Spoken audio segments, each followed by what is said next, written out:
There's a rock outside Kisumu that is 40 meters tall. People do not just visit it. They fast there, they pray there for days at a time.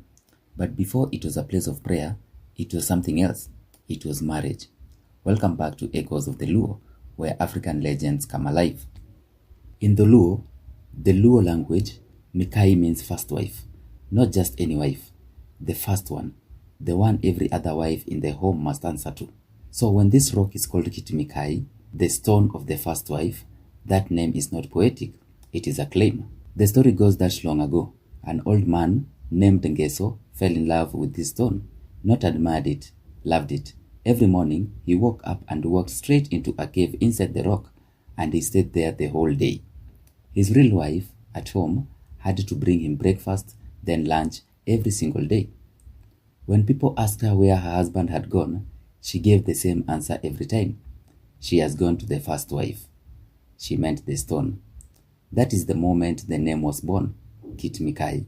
The stone became a wife in the way people spoke about it, and the name never left.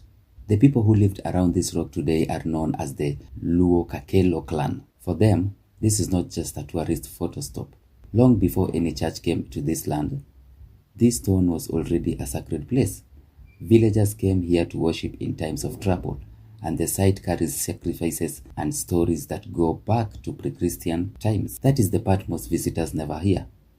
They see a big rock.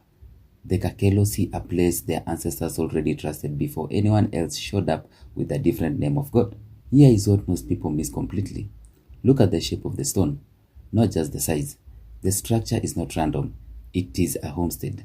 Ngeso, the husband, sits in the middle. Mikayi, the first wife, is the bulky stone built closest to him.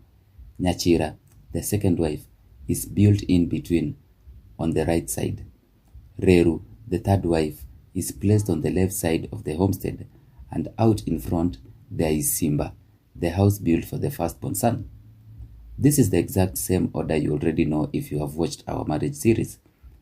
Mikayi outranks every other wife. Nyachira comes second, Reru comes third.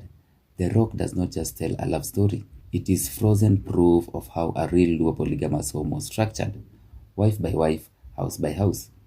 Today, Kit-Mikayi still stands 29 kilometers west of Kisumu, 1 kilometer off Kisumu Bondo Road.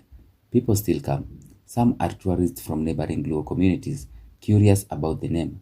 Others are something else entirely. Followers of the Legio Maria sect who travel here to pray and fast for days at a time, turning an old pre-Christian shrine into a living Christian pilgrimage site. A stone that once stood for a jealous old man's love now holds two different faiths, side by side, on the same ground. One name, one rock, centuries of belief stacked on top of each other. This is Echoes of the Luo. Erokamano.